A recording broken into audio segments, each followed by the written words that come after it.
Hello दोस्तों, आज का जो क्लास है वो परीक्षा की दृष्टिकोण से प्राविधिक कला के छात्रों के लिए बहुत ही ज़्यादा इंपॉर्टेंट है, क्योंकि आज हम एक नए तरीके से दीर्घवृत्त का निर्माण करेंगे एक केंद्रीय वृत्तों द्वारा, जो कि परीक्षा में काफ़ी बार ये पूछा गया है। फॉर्मेशन जब भी पूछता है तो लगभग यही पूछता है कि केंद्रीय वृत्तों द्वारा एक दीर्घवृत्त का निर्माण कीजिए। हालांकि वहां पर दीर्घ अक्ष और लघु अक्ष दिया रहेगा, यहाँ पर नॉर्मल तरीके से किया जा रहा है। पहले क्या करना है, एक बड़ी रेखा खींच लेनी है और बीच में एक पॉइंट लगा देना है और प्रकार में कोई सी भी एक दूरी लेकर, बड़ी दूरी लेकर के, जो भी परीक्षा में पूछा जाए दीर्घच, उसका आधा कर देना है और पॉइंट पर प्रकार को रखते हुए लेफ्ट और राइट में चाप काट देनी है। और उसके बाद में एक सेट स्क्वायर उस पर टच करते हुए लगाना है और एक सेट स्क्वायर लेफ्ट साइड में लगाते हुए पहला सेट स्क्वायर नीचे सरका देंगे और दूसरा सेट स्क्वायर उसके ऊपर लगाएंगे और जहां पर सेंटर पॉइंट है वहां पर एक खड़ी रेखा खींच देंगे डॉट डॉट करते हुए। आप अच्छी तरीके से भी खींच सकते हैं।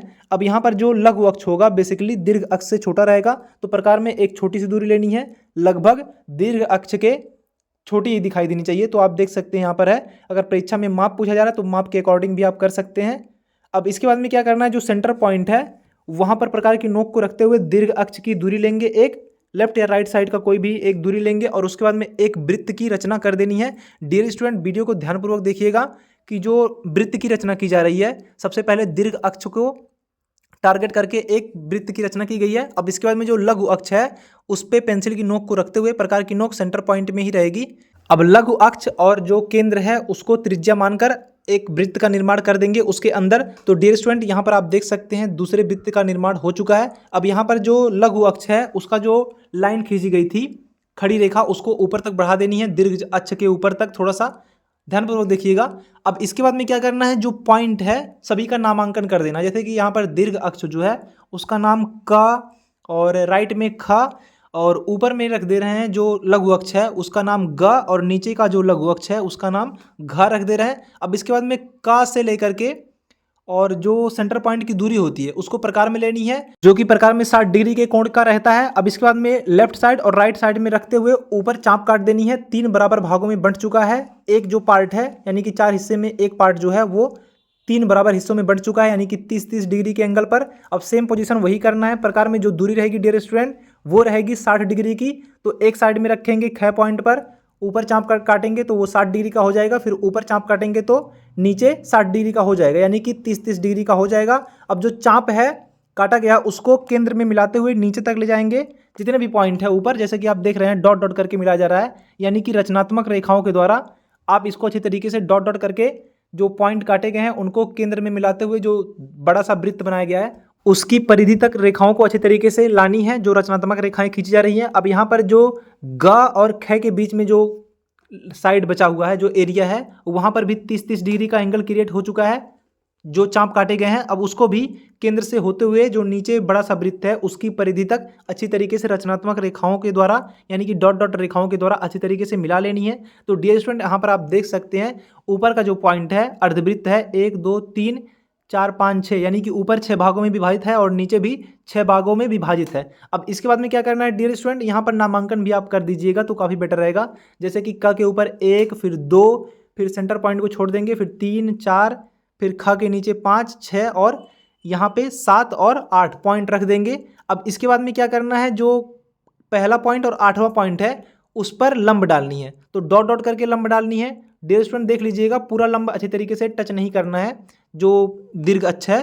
ध्यानपूर्वक देखिएगा कि जो पॉइंट है लघु अक्ष का वहाँ तक चाप बाद में लंबवत रहनी चाहिए, कट जाए। अब यहाँ पर क्या करना है, जो घ पॉइंट है लघु अक्ष पर वहाँ पर एक अगर बड़ी रेखा खींचेंगे तो वहाँ पर आगे तो बढ़ेगी, जो रेखा काटी जाएगी उसको ध्यानपूर्वक अपने मन में ही रख लेना है, अपने अकॉर्डिंग सोच लेना है कि यहाँ तक आ सकती है। अब इसके बाद में दूसरे पॉइंट से लंब डालनी है 7वें पॉइंट तक पटरी पर अच्छी तरीके से लगा करके। अब यहाँ पर लंब डालनी है, ऊपर भी आप देख सकते हैं कि दूसरे पॉइंट पर कहाँ तक लंब डाला गया है। अब इसके बाद में सेम फॉर्मेशन आगे करना है, यानी कि तीसरे से लेकर के उसके ठीक नीचे जो छठा पॉइंट है वहाँ तक इंच पटरी को अच्छी तरीके से ध्यानपूर्वक लंबवत लगानी है और डॉट डॉट करके रेखाओं को खींच देनी है। और इसके बाद में जो चौथा पॉइंट है और उसके ठीक नीचे जो 5वां पॉइंट है वहाँ पर अच्छी तरीके से इंच पटरी को लगाते हुए डॉट डॉट करके रेखाएं खींच देंगे। अब इसके बाद में डियर स्टूडेंट जो पॉइंट प्राप्त हुए हैं छोटे वाले वृत्त में उसका भी नामांकन कर लेंगे, जैसे कि 1 dash 2 dash 3 dash 4 dash 5 dash 6 dash, 6 के नीचे जो 6 डैश है और 7 के नीचे 7 डैश, 8 के नीचे 8 डैश आदि नामांकन कर देंगे। अब इसके बाद में क्या करना है डियर स्टूडेंट, यहाँ पर जो छोटा वाला वृत्त है उस पर रेखाओं को खींचेंगे हॉरिजॉन्टल फॉर्म में। यहाँ पर देख सकते हैं कि जो चाप काटा गया है, लंबवत रेखा डाली गई है 2 से नीचे लेकर के। अब यहाँ पर जो 2 डैश है यानी कि 2 डैश है, वहाँ से लेकर के जो इंच पटरी लगानी है 3 डैश पर और आगे तक चाप को बढ़ा देनी है। जो बड़ा वाला वृत्त है वहाँ तक बढ़ा देनी है, जो डैश डैश करके लाइनों को बढ़ाएंगे। जो कि जो पहले वर्टिकल लाइनें खींची गई थी, लंबवत रेखाएं खींची गई थी, उसको काट रही हैं। अब इसके बाद में क्या करना है, जो 1 डैश है और 4 डैश है उस पर इंच पटरी को ध्यानपूर्वक अच्छी तरीके से लगा देंगे और डॉट डॉट करते हुए अच्छी तरीके से रचनात्मक रेखाओं को आगे बढ़ाएंगे। आप देख सकते हैं 4 के नीचे जो लंबवत रेखा खींची गई थी उस पर जो अभी लाइनें खींच रहे हैं, रचनात्मक रेखाएं खींच रहे हैं, उस पर काट रही हैं। तो डियर स्टूडेंट, सेम प्रोसेस हमें नीचे भी करना है और चाप को सिर्फ काटना ही है, यानी कि प्रतिच्छेदित करना है। अब यहाँ पर जैसे कि 6 और 7 डैश है, वहाँ पर इंच पटरी को अच्छी तरीके से पड़ी रेखा में रखना है। अब यहाँ पर डॉट डॉट करके रेखाओं को आगे बढ़ाना है। आप देख सकते हैं यहाँ पर जो पॉइंट है, जो 5वां पॉइंट है यानी कि 5 डैश है और 7 डैश, उसके नीचे जो चाप है काटे जा रहे हैं। अब इसके बाद में जो इंच पटरी है उसको रखना है 5 डैश पे और 8 डैश पे। तो डियर स्टूडेंट, इसको ध्यानपूर्वक देखिएगा। जो 8 डैश के नीचे लंबवत रेखा खींची गई है ऊपर, वहाँ पर एक पॉइंट काट रहा है और राइट साइड में जो पॉइंट है वो है 5 डैश। 5 डैश पे रेखाएं काट रही हैं। अब यहाँ पर जो पॉइंट मिला है उसको थोड़ा सा डार्क कर लेंगे, जैसे कि 1 डैश और 2 डैश के बीच में, और उसके बाद में 1 डैश और क के सेंटर में। अब यहाँ पे राइट साइड में भी आप देख रहे हैं पॉइंट मिल रहा है। अब सभी को क्या करना है, जो लघु अक्ष है गै पॉइंट से लेते हुए जो चाप काटे गए हैं उन पे धीरे धीरे कर्व में लाइनों को आगे बढ़ाते हुए डैश डैश करते हुए कै पॉइंट तक लाएंगे। अब इसके बाद में कै पॉइंट से नीचे लाना है जो 8वां पॉइंट है, यानी कि 8 डैश के और 8 के बीच में जो पॉइंट काटा गया है वहाँ पर लाएंगे, और उसके बाद में 7 के नीचे जो पॉइंट कट रहा है वहाँ तक डैश डैश करते हुए लाएंगे।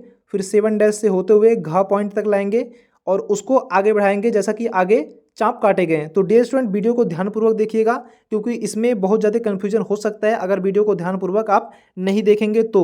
अब इसको डैश डैश करते हुए खा पॉइंट तक लाना है और ख पॉइंट के बाद वहाँ पर आप देख सकते हैं ऊपर भी जो पॉइंट काटा जा चुका है, वहाँ पर जो पॉइंट काटा गया है उसको अच्छे तरीके से डॉट डॉट करते हुए मिलाएंगे और 3 और 4 यानी कि 3 डैश और 4 के बीच में जो पॉइंट है वहाँ से डॉट डॉट करते हुए ग पॉइंट तक अच्छे तरीके से कर्व में मिला देंगे। तो डियर स्टूडेंट, यहाँ पर आप देख सकते हैं एक दीर्घवृत्त बनकर तैयार हो चुका है। अब इसको क्या करना है, डार्क कर लेना है, थोड़ा सा फास्ट करना है क्योंकि जो फास्ट में अगर आप करेंगे तो थोड़ा सा एक फ्लो में रहेगा। और जैसा कि डियर स्टूडेंट यहाँ पर दीर्घ अक्ष की जो दूरी है माप कर नहीं दिखाया गया है, तो आपको करना क्या है, अगर परीक्षा में मान लीजिए कि 8 सेंटीमीटर का दीर्घ अक्ष है और 4 सेंटीमीटर का लघु अक्ष, तो करना क्या है, 8 सेंटीमीटर की एक रेखा खींच लेनी है, उसका समद्विभाजक कर देना है और जो सेंटर पॉइंट जहाँ पर आएगा वहाँ पर एक वर्टिकल रेखा खींचनी है और ऊपर 2 सेंटीमीटर की दूरी को लेते हुए प्रकार में अच्छे तरीके से माप कर ऊपर और नीचे चाप काट देनी है जैसा कि क्लास 25 में बताया गया है। तो डियर स्टूडेंट, आज का ये इंपॉर्टेंट वीडियो कैसा लगा है कमेंट सेक्शन में जरूर लिखिएगा, और अगर आप चैनल पर नए हो तो चैनल को सब्सक्राइब कीजिए, और अगर वीडियो अच्छा लगा है तो लाइक जरूर करें। मिलते हैं अगले वीडियो में, तब तक के लिए नमस्कार, धन्यवाद।